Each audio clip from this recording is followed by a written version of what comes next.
Hi, I'm Gobi, and today I'll be presenting to you the happiness algorithm of our series, Organize Your Existence for a Life of Fulfillment and Happiness.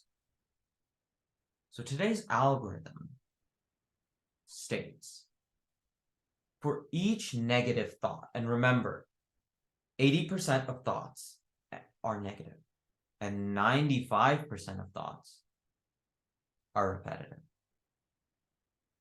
So essentially, there's always some bother, or as my late grandfather would say, botheration.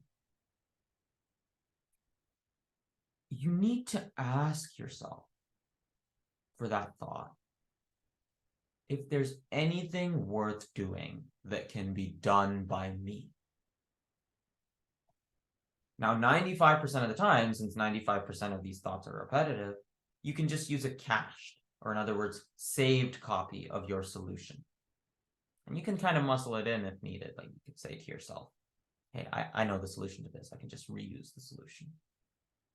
But if it's not repetitive, in the 5% of cases that it's new or a variation of a pre-existing thought, then you can ask yourself if it's about one of three things. So these are the three things that should matter to you. Number one is, does it affect you doing fun things in life? For instance, your schedule, your calendar. Does this thought jeopardize or affect that? Number two is, does this thought affect your doing or pursuing your life goal? Now, in life, you should have one specific, intense thing as a goal. For instance, you could be trying to address poverty. At least that is something that we are trying to do at LD Talent, the company that I've co-founded.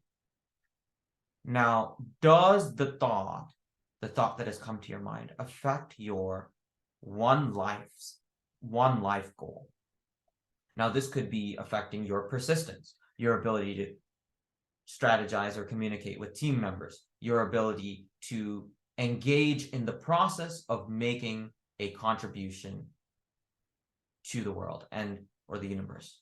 And remember, your contribution is going to be a low-hanging fruit contribution. In life, you want to set your goal such that it's a low-hanging fruit contribution.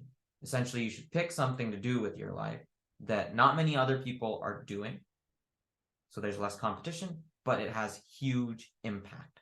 So there's a fruitful impact, essentially.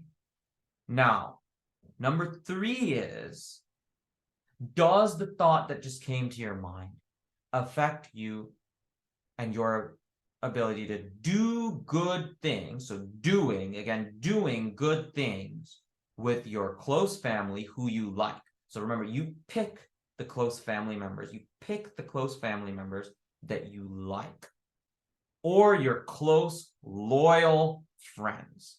Does it affect you doing good things with your close, loyal friends?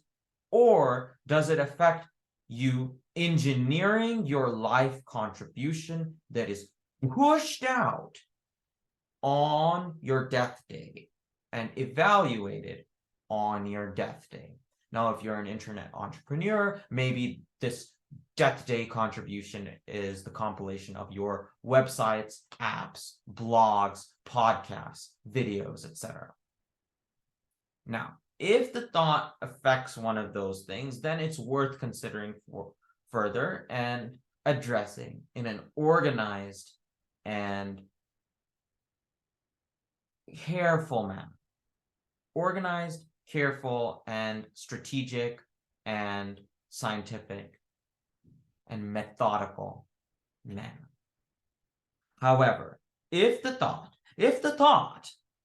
is about temporary social circles, for instance, random people who probably don't remember you, then it's not worth your time.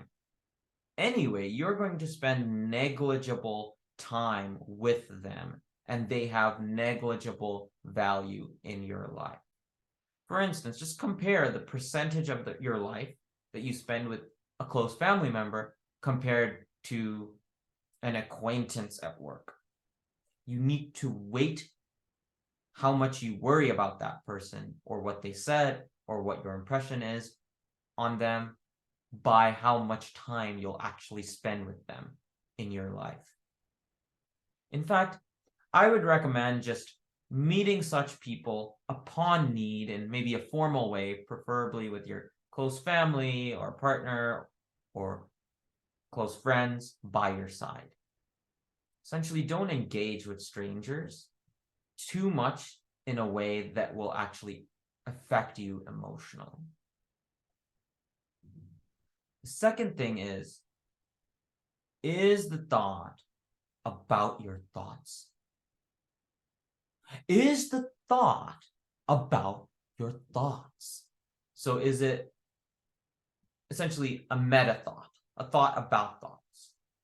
Then remember, not even thoughts or emotions at any time or ever matter, as they all pass. You can't control your thoughts. You can't control what random other people think. So that is the reason why they do not matter. Thoughts don't matter, so you don't need to think about thinking.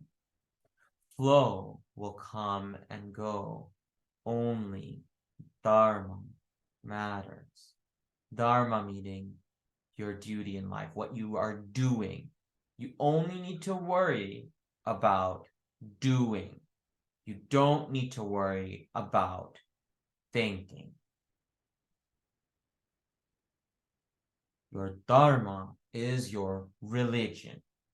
At any time, if any negative thought comes to your mind, you just need to apply this algorithm in an extremely robotic, computerized, and strategic manner. That's all you need to do is follow this algorithm. And I'll include the pseudocode or the code, or essentially the steps below. But this is all you need to do for every thought. You have, what, 10,000 thoughts a day? What, you have a million, or actually probably a billion. You probably have a billion thoughts in your lifetime. Just need to follow the algorithm. Any given thought, what should I be doing? Life is all about doing for Dharma. Doing. Only think about doing. And you can't control your thoughts. So other thoughts will come in. You just bring it back to, what can I do? What can I do? What can I do? What can I do? If a strategy is not working, change it and pivot. And that's it. Be sure to subscribe below and follow us on social and YouTube. Thank you.